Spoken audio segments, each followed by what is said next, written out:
வேலனுக்கு மூத்தவனே விக்ன விநாயகனே, வினைகளை வேறறுக்கும் துணைவனும் நீதானே. எவ்வளோ அழகான பாடல் வரிகள்! சீர்காழி கோவிந்தராஜன் பாடிய பாடல்கள் இன்றளவும் நம்ம எல்லாருக்குமே நினைவில் இருக்குங்க. அனைவருக்கும் வணக்கம். நான் தமிழரசி பாலமுருகன். இந்த பதிவில் நம்ம பார்க்க போகிறது நாளைய தினம் 4/6/2026 வியாழக்கிழமை அன்று வரக்கூடிய சங்கடஹர சதுர்த்தி. ஒவ்வொரு மாதமும் அமாவாசை முடிந்த பிறகும் சரி, பௌர்ணமி முடிந்த பிறகும் சரி வரக்கூடிய 4வது திதி தான் சதுர்த்தி திதி அப்படின்னு நம்ம அழைப்போம். அதில் தேய்பிறை சதுர்த்தியை தான் நம்ம சங்கடஹர சதுர்த்தி அப்படின்னு அழைக்கிறோம். வைகாசி பௌர்ணமி முடிந்து வரக்கூடிய 4வது நாள் தான் நாளைய தினம். அந்த நாளை தான் நம்ம சங்கடஹர சதுர்த்தியாக கொண்டாடுகிறோம். ஒவ்வொரு மாதமும் அப்படிதான் அது வருங்க. இந்த சங்கடஹர சதுர்த்தியில நம்முடைய சங்கடங்களை எல்லாம் அடியோடு வேரோடு நீக்கக்கூடிய சில விஷயங்களை நாம் செய்யும் பொழுது ஒரு சில மாதங்களிலேயே நம்முடைய வாழ்க்கையில் இருக்கக்கூடிய பிரச்சனைகள் ஒவ்வொன்றாக காணாமல் போவதை நம்மால் உணர முடியும். யாரு ஒருத்தவங்க சங்கடஹர சதுர்த்தி விரதத்தை மாதம் தவறாமல் இருக்கிறார்களோ அன்று ஒரு நாள் முழுக்க விரதம் இருந்து மாலை 6 மணிக்கு மேலே பக்கத்தில் இருக்கக்கூடிய பிள்ளையார் கோவிலுக்கு சென்று அங்கு நடக்கக்கூடிய பூஜைகளில் கலந்துக்கிட்டு அதன் பிறகு அங்கே தரக்கூடிய பிரசாதத்தை தான் அன்றைய தினம் அவங்க முதல் உணவாக அருந்துவாங்க. அப்படி யார் ஒருத்தவங்க செய்கிறாங்களோ அவங்களுடைய வாழ்க்கையில் நல்லதொரு முன்னேற்றம் எல்லா வகையிலும் அவங்களுக்கு ஏற்படும். அவங்க வீட்டில் நல்ல சுப நிகழ்ச்சிகள் நடக்கும். வீடு, அந்த குடும்பம் எப்பொழுதும் சந்தோஷமாகவும் நிம்மதியாகவும் இருக்கும். நடக்க வேண்டிய விஷயங்கள் நடக்க வேண்டிய நேரத்தில் நடக்கும். பிள்ளைகள் எல்லாம் நன்றாக முன்னேற்றம் அடைவார்கள், நன்றாக படிப்பார்கள், கல்வி அறிவு பெற்று விளங்குவார்கள், பொருளாதார முன்னேற்றம் ஏற்படும். இப்படின்னு நம்ம சொல்லிக்கிட்டே போகலாம். அத்தகைய சக்தி இந்த நாளுக்கு இருக்கிறது. அதிலும் நாளைய தினம் வியாழக்கிழமையில சேர்ந்து வருவதால இதனை நாம் குபேர சங்கடஹர சதுர்த்தி அல்லது குருவார சங்கடஹர சதுர்த்தி அப்படின்னே நம்ம அழைக்கலாம். இப்போ குபேர சங்கடஹர சதுர்த்தி அப்படிங்கிறதால குபேரர் அப்படின்னாலே அவர் பணம் அப்படிதான் நமக்கு ஞாபகம் வரும். நம்முடைய கடன் சுமையை தீர்ப்பதற்கு நாம் நாளைய தினம் மாலை 5 மணியிலிருந்து இரவு 9 மணி வரை இருக்கக்கூடிய நேரத்தை பயன்படுத்தி ஒரு சின்ன வழிபாடு நம்ம வீட்டில் செய்ய போகிறோம். அதற்கு முன்பு எல்லாருமே கமெண்ட் செக்ஷனில் கணபதியே போற்றி அல்லது கணபதியே நமக அப்படிங்கிறத டைப் பண்ணிடுங்க. ஏன்னா முழு முதல் கடவுள் கணபதி தான். தேவகணங்கள், மனித கணங்கள் எல்லாவற்றுக்கும் முழு முதல் கடவுள் யாருன்னா கணபதி தான். இந்த சதுர்த்தி திதி எப்போ ஆரம்பிக்குது அப்படின்னு பார்த்தீங்கன்னா, இன்று இரவு 9:20 மணிக்கு ஆரம்பித்து நாளை இரவு 11:30 மணி வரைக்கும் இருக்குது. இப்போ நம்ம சொல்லக்கூடிய இந்த ஒரு விஷயத்தை நாளை நீங்கள் சங்கடஹர சதுர்த்தி விரதம் இருந்தாலும் நீங்கள் செய்யலாம். அப்படி இல்லைன்னாலும் நாளை காலைல நீங்கள் தலை குளிச்சுட்டு அசைவம் எல்லாம் சாப்பிடாம, அதாவது இப்போ நம்ம சொல்வதை செய்யணும்னு நீங்கள் விருப்பப்பட்டீங்கன்னா நீங்கள் அசைவம் சாப்பிடாதீங்க, சுத்தப்பத்தமாக இருக்கணும், அவங்க தான் செய்யணும். பெண்கள் செய்ய முடியாவிட்டால் அவங்க வீட்டில் இருக்கக்கூடிய வேறு யாராவது அவங்க கணவரோ அல்லது வளர்ந்த பிள்ளைகளோ இதை நீங்கள் தாராளமாக செய்யலாம். செய்ய வேண்டிய நேரம் மாலை 5 மணிலிருந்து 9 மணி வரை ரொம்ப நல்ல நேரம். அதாவது 5 மணிலிருந்து 8 மணி வரை இருக்கக்கூடிய காலகட்டத்தை நம்ம குபேர காலம் அப்படின்னு அழைப்போம்.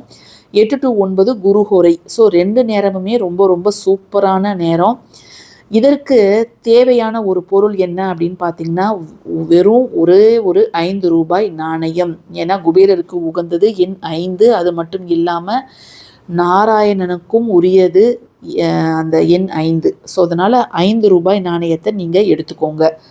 அந்த நாணயத்தை நம்ம எந்த பொருளோட வைக்கணும் அப்படிங்கிறது தான் ரொம்ப ரொம்ப முக்கியம். அதற்கு முன்பு உங்கள் வீட்டில், ஏன்னா பல பேரோட வீட்டில் விநாயகரோட விக்கிரகம் அப்படிங்கிறது இருக்குது. நிறைய பேர் அந்த கல்லு பிள்ளையார் இருக்குது இல்லை, கருப்பு கலரில் இருக்கும். அந்த காலத்துலலாம் அந்த பிள்ளையார் தான் ரொம்ப ஃபேமஸ்ஸு. ஸோ அந்த பிள்ளையார் வச்சுருப்பாங்க. அப்படி இல்லாட்டினா பிராஸ்லேயோ வெள்ளிலேயோ ஒரு சின்ன பிள்ளையாராவது எல்லார் வீட்டு பூஜை அறையிலையும் இருக்கும். அப்படி இருக்கும் பட்சத்தில் நீங்கள் நாளைக்கு அந்த பிள்ளையார் சிலைக்கு அபிஷேகம் செய்வது அப்படிங்கிறது நல்லது.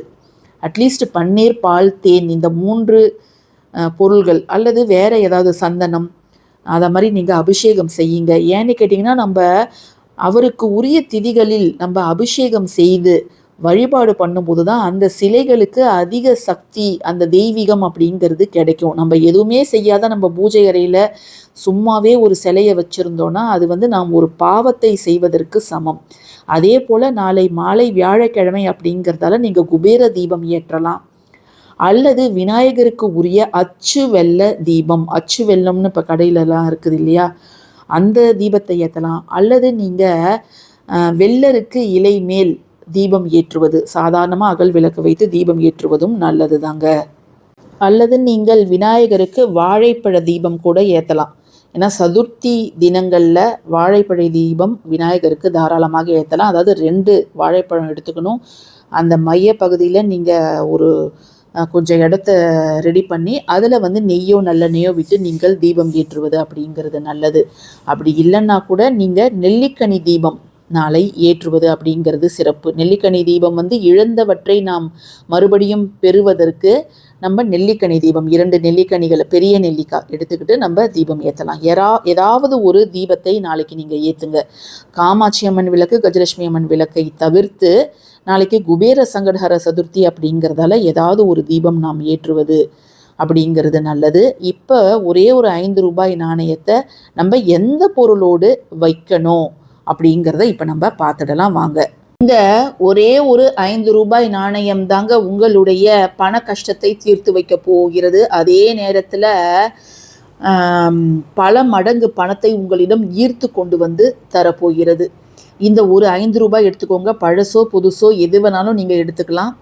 இப்போது இந்த 5 ரூபாயை நீங்கள் நாளை மாலை ஒரு 6:30 மணிக்கு மேலே நல்லா இருட்டு ஆகணும். ஏன்னா இப்போ வெயிலெலாம் இருக்குது இல்லையா, 6:30 மணி வரைக்கும் வெளிச்சம் தான் இருக்குது. ஸோ நீங்கள் 7 மணிக்கு மேலே கூட உங்கள் வீட்டு பூஜை அறையில் விளக்கெல்லாம் ஏற்றி வச்சுட்டு உங்களால் ஏதாவது சிறப்பான தீபம் ஏற்ற முடிஞ்சால் ஏற்றுங்க. அப்படி இல்லைனா வெறும் காமாட்சி அம்மன் விளக்கு, கஜலட்சுமி அம்மன் விளக்கு, பிள்ளையார் படத்திற்கு பூக்கள்லாம் போட்டுடுங்க. இந்த 5 ரூபாய் நாணயத்தை நம்ம இந்த ஒரு பொருளோடு தான் நாளைக்கு வைக்க போகிறோம். ஆமாங்க, ஜஸ்ட்டு அருகம்புல். மிக மிக எளிமையான ஒரு பொருள், பிள்ளையாருக்கு உரிய மிக முக்கியமான ஒரு பொருள்.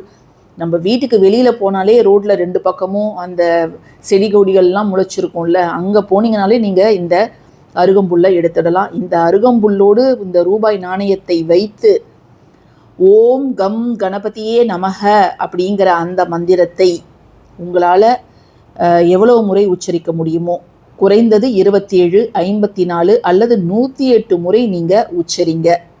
நிச்சயமாக அனைத்து தடைகளும், அனைத்து சங்கடங்களும், அனைத்து துன்பங்களும் வேரோடு நீங்கி குபேர சங்கடஹர சதுர்த்தி அப்படிங்கிறதால நல்லதொரு குபேர யோகம் உங்களுக்கு ஏற்பட வாய்ப்பு இருக்கிறது.